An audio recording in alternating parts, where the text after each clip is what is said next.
Picture this. You open your pantry and there's almost nothing inside. No fresh vegetables, no meat. Maybe just a sack of flour, a little sugar, or a handful of rice. For millions of families during the Great Depression, during wars, and in rural life just a few generations ago, this wasn't imagination, it was reality. And out of that hardship came some of the most unusual, creative, and downright surprising meals in history. From squirrel stew to vinegar pie, from lard sandwiches to cornbread and milk, these forgotten meals show us how people managed to survive when money was scarce and ingredients were few. Today, we're uncovering 25 forgotten poor man meals that no one makes anymore, and trust me, you won't believe some of them. But before we get started, make sure to hit that subscribe button and tap the notification bell. We've got plenty more forgotten recipes, survival foods, and stories from history coming your way, and you won't want to miss them. And if you enjoy these dives into food history, give this video a thumbs up. It helps us bring even more of these stories back to life. Food has always been about more than just filling our stomachs. It's about culture, survival, and creativity. When we look back at the Great Depression, wartime rationing, and hard farm life, we see families working miracles with scraps, leftovers, and whatever they could forage or hunt. While many of these meals have disappeared from our kitchens, they're powerful reminders of what resilience really looks like. Some of them might make you wrinkle your nose, while others might spark curiosity about trying them out today.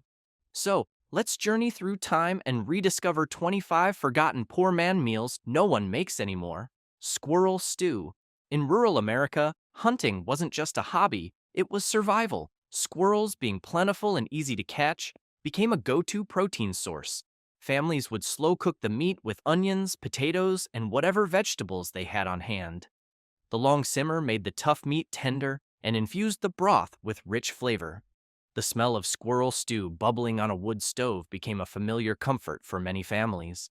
While most of us today would hesitate, for generations it was considered a normal, hearty dinner. Some regions even had recipes passed down that included wild herbs, turning a simple stew into a signature family dish. In fact, in many households, squirrel stew was so common that it became a weekly meal, ensuring no part of the hunt went to waste. Hardtack, known as tooth dullers or molar breakers, hardtack was a simple mix of flour, water, and salt, baked into rock-hard biscuits. Soldiers in the Civil War and sailors crossing oceans carried them because they lasted almost forever. To eat them, people dunked them in coffee, soup, or broth to soften them. While it was bland and tough, it was a survival food that filled the stomach in desperate times. Some even joked that worms would rather starve than eat it, yet its long shelf life made it a lifeline during journeys and battles. Families sometimes baked their own at home, storing it in tins for months, and it became one of the most dependable foods of the time. Hobo stew, the Great Depression forced thousands into wandering lifestyles, often called hobos. Around campfires, strangers shared what little they had, tossing potatoes, beans, carrots, and scraps of meat into a single pot. Hobo stew wasn't just about food, it was about community. Everyone contributed, and everyone ate. Each pot was different, but the spirit of resourcefulness made it unforgettable. It wasn't gourmet, but it showed how people from all walks of life could come together, share stories, and create warmth during some of the coldest, hungriest years in American history. Many people later recalled those meals as proof that kindness and cooperation mattered just as much as the food itself. Bread and drippings. Every kitchen saved fat. After frying bacon or roasting meat, the leftover drippings were poured into jars and used later. Spread across bread, sometimes with a pinch of salt, it created a greasy, savory snack. In England, this was known as bread and dripping, and it became a staple for poor families. While health experts today would gasp, back then it was treasured for its calories and flavor. Some households even layered it with onions or leftover gravy, turning scraps into a filling meal that carried the rich taste of meat without needing more of it. It wasn't elegant dining, but for many children, bread and dripping was a favorite after-school bite. Barley and tomato casserole. During World War II, barley emerged from soup pots to become a potluck star in its own right. This hearty casserole combined pearl barley with canned tomatoes, onions, and seasonings, then baked until the barley was tender and the flavors melded. It appeared at church suppers and community dinners when meat was rationed and families needed filling. Economical dishes. The casserole provided complex carbohydrates and vegetables in one satisfying dish. Cooks often added whatever vegetables they had on hand, making each version unique. The long, slow baking process meant it could be prepared ahead and stayed warm throughout long potluck dinners. After the war, as wheat products became more readily available and tastes shifted toward familiar grains, barley casseroles disappeared from American tables. Today, most people associate barley only with soup, forgetting its brief starring role in wartime cooking. Pickle soup. Polish immigrants brought this tangy, unusual soup to American potlucks, where it became a conversation starter and comfort food favorite. The soup combined dill pickles, pickle juice, potatoes, and often sausage or beef in a hearty broth that warmed cold church halls. The distinctive sour, salty flavor was unlike anything in American cooking, making it memorable to anyone who tried it. Polish families served it at church socials, wedding receptions, and community gatherings throughout Pennsylvania, Illinois, and other areas with large Polish populations. The soup was economical because it used pickle juice that would otherwise be discarded. Recipes varied by family, with some adding carrots, onions, or different types of meat. As Polish Americans assimilated and ethnic foods became less common at general community gatherings, pickle soup retreated to family kitchens and ethnic festivals. Modern Americans rarely encounter this distinctive soup outside Polish restaurants. Hominy and tomato bake. This Southern-influenced dish brought Native American hominy to potluck tables across America. The casserole combined canned hominy with tomatoes, onions, and seasonings, then baked until bubbly and golden. It appeared regularly at church suppers and community dinners in areas where corn was a major crop. The dish was economical, filling, and used ingredients that most families kept in their pantries. Some versions included cheese, ground meat, or peppers for extra flavor and substance. The unique texture of hominy, chewy corn kernels with the hulls removed, made it interesting to people unfamiliar with Native American foods. Cooks appreciated that the casserole could be assembled ahead of time and baked just before serving. As taste became more sophisticated and exotic ingredients more available, this humble corn dish lost its place at community tables. Today, hominy appears mainly in Mexican cooking and traditional Southern dishes. Creamed turnips on biscuits. Before Brussels sprouts became trendy, turnips had their moment as the sophisticated vegetable at potluck dinners. This dish transformed the often maligned root vegetable into comfort food by cooking turnips until tender, then smothering them in rich cream sauce and serving over fresh biscuits. It was particularly popular in New England and other areas where turnips grew well in poor soil. The dish appeared at harvest celebrations and winter potlucks when root vegetables were the main fresh produce available. Skilled cooks knew how to remove the sometimes bitter edge from turnips by proper cooking techniques. The creamy sauce and fluffy biscuits made the turnips palatable even to those who usually avoided them. As vegetables became more varied and health-conscious eating gained popularity, heavy cream-based vegetable dishes fell from favor. Modern cooks rarely choose turnips when so many other vegetables are available year-round. Egg drop soup. Egg drop soup was quick, simple, and nourishing. Water or broth was brought to a boil, and beaten eggs were drizzled in slowly, cooking instantly into delicate ribbons. A bit of seasoning, leftover vegetables, or even scraps of meat could be added for flavor. This dish was a perfect example of how 1 or 2 eggs could be transformed into a meal for an entire family. It was warm, comforting, and easy to make even when supplies were low. Some households would stretch it even further by serving it over rice or noodles, turning a thin soup into a more filling main dish. Garlic, green onions, or a dash of pepper could elevate the flavor, but even plain, it offered a satisfying warmth. For many families, it became a go-to on cold nights or when illness struck, since it was both gentle on the stomach and easy to prepare. Cabbage and noodles, also known as haluski in some Eastern European immigrant households. Cabbage and noodles combined boiled egg noodles with sautéed cabbage and onions. Cooked in butter or bacon fat, it was simple but surprisingly flavorful. Cabbage was inexpensive, stored well, and could bulk up any meal, making it a Depression-era favorite.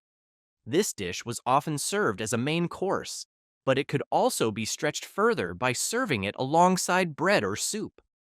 Many families who had access to home gardens grew their own cabbage, making this dish nearly cost-free. In colder months, when fresh vegetables were scarce, a head of cabbage could be stored in a root cellar for weeks, ready to be turned into a satisfying meal at a moment's notice. Some cooks would sprinkle a little black pepper or paprika over the top for extra flavor, while others relied on the smoky richness of bacon fat to make it irresistible. Creamed corn sandwich. The creamed corn sandwich is a nostalgic reminder of comfort food from simpler times. This sandwich features creamed corn spread on buttered bread. The creamy sweet corn provides a comforting taste, making it a popular choice during times when ingredients were limited. Spread the creamed corn generously on slices of bread to create a hearty and flavorful sandwich. This dish reflects an era when homemade simplicity was highly valued. The creamed corn sandwich continues to be a comforting option for those who enjoy the flavors of classic American comfort food, offering a taste of a bygone era. Monte Cristo sandwich. The Monte Cristo sandwich is a classic American dish that gained popularity in the mid-20th century. It's an egg-dipped or batter-dipped ham and cheese sandwich that is pan or deep-fried, often considered a variation of the French croque monsieur. The sandwich can be savory or a mix of savory and sweet, sometimes covered in powdered sugar and served with maple syrup or preserves. Its rise in popularity is partly attributed to being served at Disneyland's Blue Bayou restaurant. Macaroni and cheese loaf sandwich. Transport yourself back to mid-20th century America, where comfort food took on a new form. The classic sandwich. Think of slices of macaroni and cheese loaf, a delightful combination of pasta and ham shaped into a loaf-like product. Layered between bread with mustard or mayonnaise, this intriguing dish made its debut in the 1950s, becoming a unique addition to the American sandwich repertoire. Imagine families gathering around tables, savoring this peculiar yet beloved creation. Chips or pickles often accompanied this culinary delight, adding an extra layer of flavor. Velveeta fudge. Velveeta fudge is not a myth, but a very real dessert that graced tables across America. The star ingredient is that familiar processed cheese brick found in countless refrigerators. The logic behind this unusual combination? Velveeta is soft, salty, and melts perfectly. When combined with cocoa powder, butter, and powdered sugar, it creates a rich, creamy texture remarkably similar to traditional fudge. Skeptics became believers after tasting it. Once melted and mixed, the cheese's flavor disappears completely, leaving behind deeply chocolatey, ultra-smooth fudge with a subtle, salty edge. During times when fresh dairy was expensive or difficult to store, Velveeta offered a practical alternative that didn't require refrigeration until after preparation. This recipe became a cherished family secret, passed down through generations with the caveat, "Just try it before you judge it." The unexpected marriage of processed cheese and chocolate demonstrates the creative problem-solving that characterized mid-century American cooking. finding new uses for everyday ingredients to create something surprisingly delicious. Non-perishable staples. Long before refrigeration and modern storage, non-perishable staples were the foundation of survival. Grains like rice, wheat, and barley could be stored for months, providing essential calories. Beans and lentils were another cornerstone, rich in protein and easy to store when dried. These staples formed the backbone of daily meals and could be transformed in countless ways, boiled into hearty stews, baked into bread, or ground into flour for cakes and pastries. Families often kept large barrels of these essentials in root cellars or pantries, making them available through harsh winters when fresh food was scarce. Preserved foods. Preserving food was both an art and a necessity. Pickling, smoking, and curing allowed communities to enjoy vegetables, meats, and fruits year-round. Salted meats and pickled vegetables were particularly important as they could last months without spoiling. Root vegetables like carrots and beets were often buried in sand or stored in cool cellars to maintain freshness. Even fruits were preserved through canning or turning them into jams and jellies.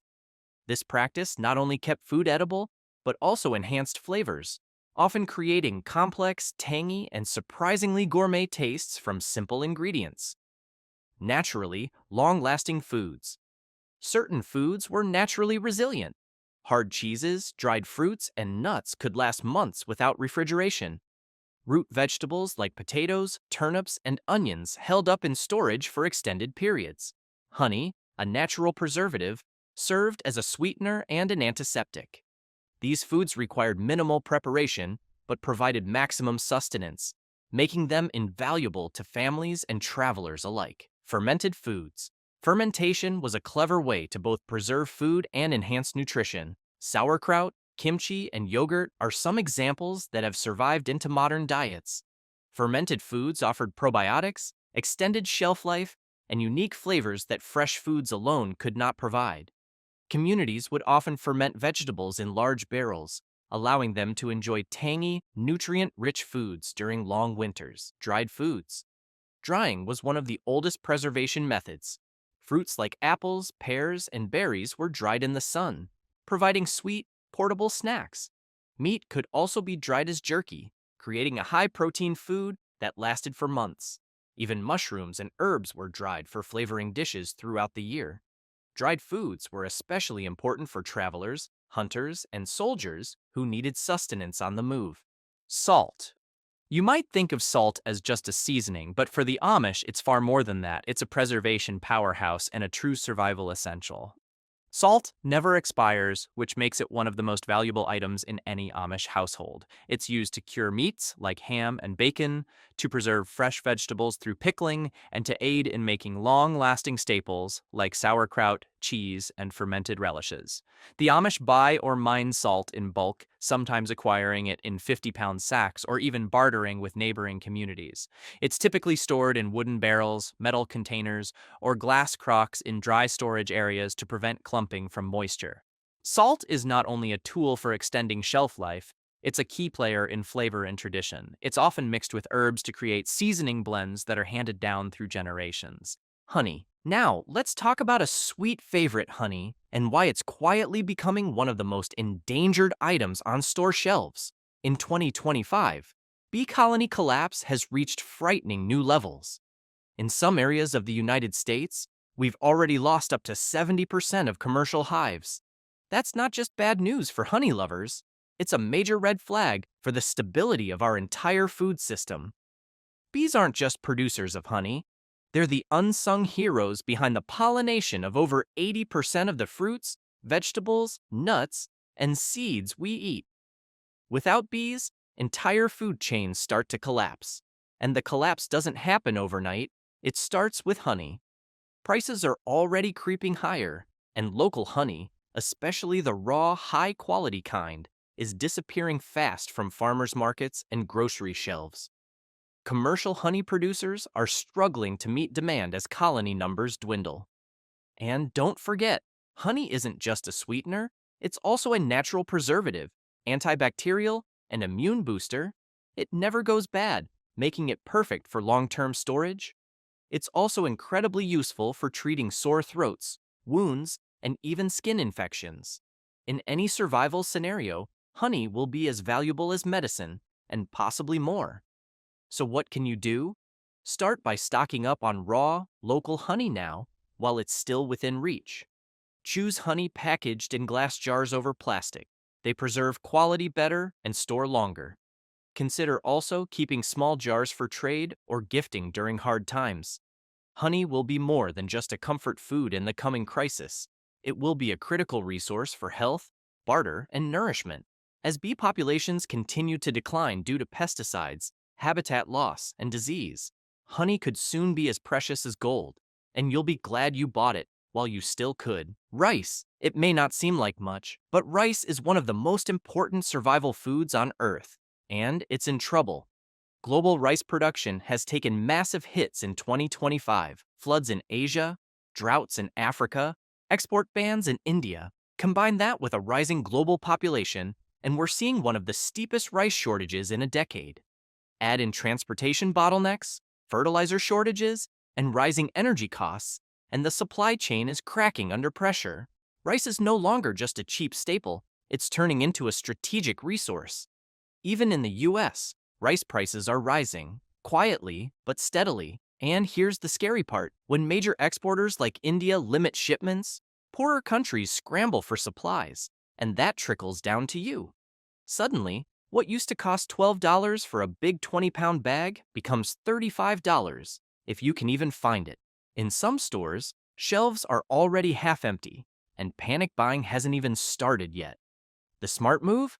Stock up on white rice, not brown. Brown rice has oils that go rancid faster, while white rice can last 25 plus years if stored properly in mylar bags with oxygen absorbers. Vacuum-sealed containers and cool, dry conditions can make all the difference in shelf life. It's also calorie-dense, easy to cook, and can feed a family on a tight budget. You can build a basic food storage system just by setting aside a few bags a week. Mix it with beans for a complete protein. Add canned veggies or broth for quick meals.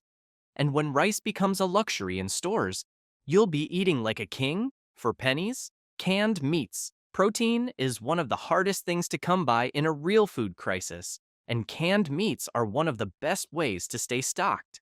When things get rough, forget fancy dinners. You'll need calories, protein, and shelf-stable options. Canned chicken, tuna, Spam, and even roast beef can last 5 to 10 years or more when stored properly. Here's the truth. In 2025, we're already seeing meat processing plants under stress again. Between feed shortages, high fuel prices, labor strikes, and diseases like avian flu and swine fever creeping in, production is dropping while prices are climbing. In some areas, the cost of beef has nearly doubled.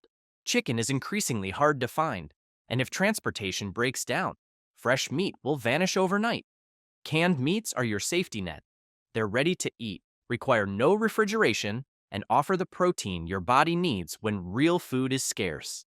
Add hot sauce, mustard, or mix with rice, and you've got a meal. Buy what you'll actually eat. Rotate stock. But make no mistake, when meat is too expensive or unavailable, a few cases of canned protein could make all the difference for your family. Peanut butter. It might seem simple, but peanut butter is one of the most powerful survival foods you can store. Why? Because it's calorie-dense, packed with protein, rich in healthy fats, shelf-stable for years, and, let's be honest, it actually tastes good. In one spoonful, you're getting nutrients, energy, and comfort. That's rare in a crisis. It doesn't require cooking. It doesn't need refrigeration after opening.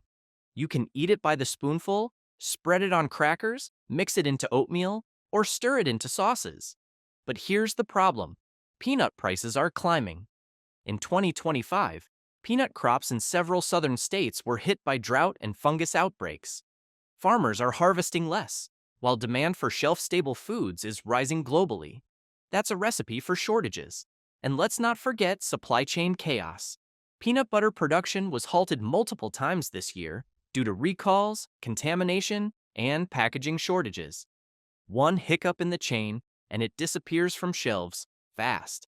Get the big jars, Choose natural versions without too much sugar or preservatives. Store extras in a cool, dark place and rotate regularly. In a world where meat is scarce and cooking fuel is limited, a single jar of peanut butter could provide enough calories for days and keep morale high when everything else feels bleak. If you enjoyed this trip down memory lane, make sure to hit the like button, subscribe, and turn on the bell for more nostalgic recipes and frugal living tips.